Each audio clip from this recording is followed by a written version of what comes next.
Hello, नमस्ते, राधे राधे। एक बार फिर से आप सभी का स्वागत है मेरे चैनल कुक विद किटी में। आज जो मैं रेसिपी लेके आई हूँ ये होपफुली सबको बहुत ही पसंद आएगी और फटाफट से मैं रेसिपी बताती हूँ, बट आप लोग ट्राई ज़रूर करिएगा और उसके रिज़ल्ट्स कैसे रहे ये ज़रूर से ज़रूर बताइएगा। ये रेसिपी ऑल ऑफ सडन मैं बहुत दिन से दिमाग में सोच रही थी। दो डेज़र्ट मेरे दिमाग में चल रहे थे।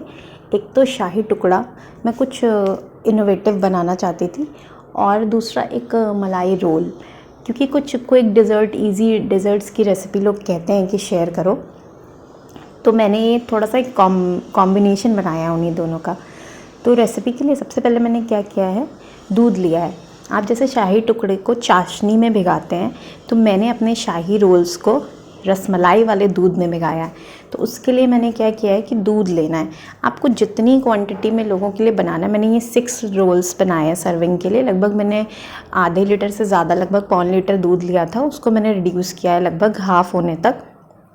उसमें मैंने लगभग 2 से 3 टेबल स्पून चीनी डाली है, केसर स्ट्रिंग्स डाले हैं, और थोड़े से नट्स अपनी चॉइस के, आप आलमंड्स, पिस्ताचियो जो भी आप डालना चाहो, यानी कि काजू बादाम वगैरह आप डाल के उनको कुक करोगे अच्छे से जब तक वो हाफ़ तक एटलीस्ट रिड्यूस ना हो जाए। अगर आपको और भी थिक उसको चाहिए तो आप थोड़ा सा कॉर्नफ्लावर की स्लरी भी ऐड कर सकते हैं उसमें at the time of cooking, ठीक है। फिर अंदर की स्टफिंग बनाने के लिए मैंने डेसिकेटेड कोकोनट लिया है, उसमें अपनी चॉइस के नट्स डाले हैं, कंडेंस मिल्क डाला है। जो मिल्क हमने केसर वाला प्रिपेयर किया, थोड़ा सा 2-3 टेबल स्पून मैंने वो डाला है उसको बाइंडिंग करने के लिए। मतलब आपको ऐसा बाइंड करना है कि वो ऐसा भी ना हो कि रोल से ऐसे बाहर भुरभुरा सा हो, गिरने लगे, और एकदम गीला भी नहीं हो जाए कि वो वैसे होने लगे जैसे लड्डू फॉर्म हो जाता है आपका, उस तरीके की आपका ये स्टफिंग होना चाहिए। फिर हमारी स्टफिंग भी प्रिपेयर हो जाएगी। उसके बाद जो हमारा आउटर लेयर है उसको हमको बनाना है।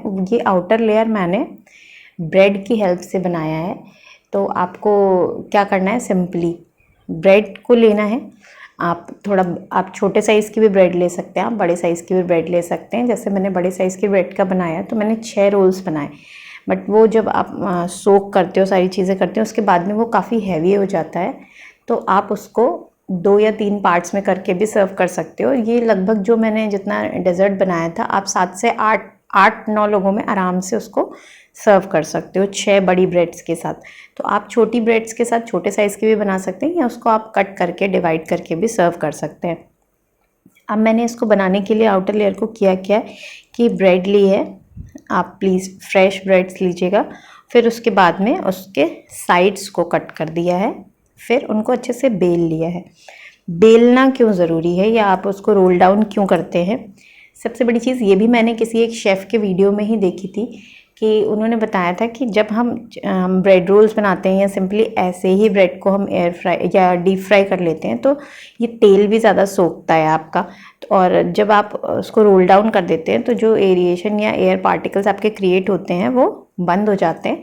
इससे आपका जो तेल है वो कम सोखता है। तो जब भी आप कोई भी ब्रेड की ऐसे आउटर लेयर के आप समोसे बनाइए, चीज़ समोसे बनाइए, बहुत सारे स्नैक्स बनते हैं, तो आप उसको रोल डाउन करके ही बनाइए। तो इससे आपका डीप फ्राइंग में जो ऑयल या घी जो भी आप यूज़ करेंगे वो कम लगेगा। फिर मैंने कैसे स्टफ़ किया उसको आप देख सकते हैं वीडियो में, कि प्रॉपर उसमें हमने जो भी स्टफिंग थी अपनी वो लगा दी रोल की तरह। फिर उसको पानी से अच्छे से साइड्स पहले उसके पानी से डैप डैप करके आपको डैम्प करना है उसको, यानी कि हल्का सा गीला करना है। फिर उसके बाद उसको रोल रोल करके सारे साइड्स को आपको पानी की हेल्प से, या आप जैसे हम गुजिया में मैं हल्का सा मैदे और पानी की आप स्लरी बनाते हैं, आप उसकी हेल्प से भी चिपका सकते हैं, पर बहुत ज़्यादा नहीं लगाएं। मैंने सिर्फ पानी की हेल्प से ही किया तो भी आराम से ईजिली हो गया, बट स्टिल आपका ब्रेड स्टिक नहीं होता है, तो आप थोड़ा सा आटा या मैदे का घोल बना के उसमें आप स्टिक कर सकते हैं उसको, और अच्छे से चारों तरफ से सील करके सारी तरफ से रोल्स अपने सारे बना लीजिए जितने भी आपको बनाने हैं। और अदरवाइज़ अगर आपको स्टिल तब भी दिक्कत होती है तो आप जैसे जिस तरीके से हम लोग ब्रेड रोल्स में ब्रेड को कंप्लीट डंप करते हैं पानी के अंदर हल्के से, फिर उसको पूरा स्क्वीज़ करते हैं अपने हाथों की हेल्प से, आप उस तरीके से भी फिलिंग कर सकते हैं, बट उससे थोड़ा सा पानी ज़्यादा सोखता है और थोड़ा सा डिफरेंस आता है शायद क्रंचीनेस में।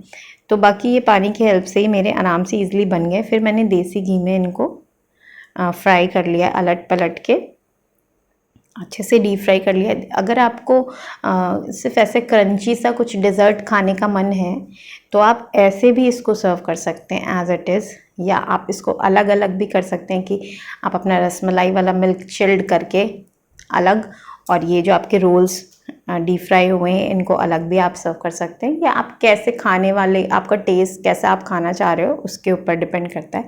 अगर आप इसको एकदम सॉफ्ट डेज़र्ट की तरह बनाना चाहते हो तो उसको आप सोक करके अपने उसमें रख दीजिए। जो आपने ये लिक्विड प्रिपेयर किया है इसमें आप सोक करके इसको लगभग half an hour to 1 hour आप रख दीजिए, और चिल्ड चाहें तो फ्रिज में रख के चिल्ड सर्व करिए, और अगर ऐसे आप नॉर्मल खाना चाहें तो आप नॉर्मल भी सर्व कर सकते हैं। टेस्ट वाइज बहुत ही अच्छा था, लुक वाइज बहुत ही रिच, बहुत ही अच्छी और प्यारी और टेस्टी रेसिपी थी। तो होपफुली आप सब ट्राई करेंगे। ये लड्डू मेरी बची हुई स्टफिंग्स के हैं।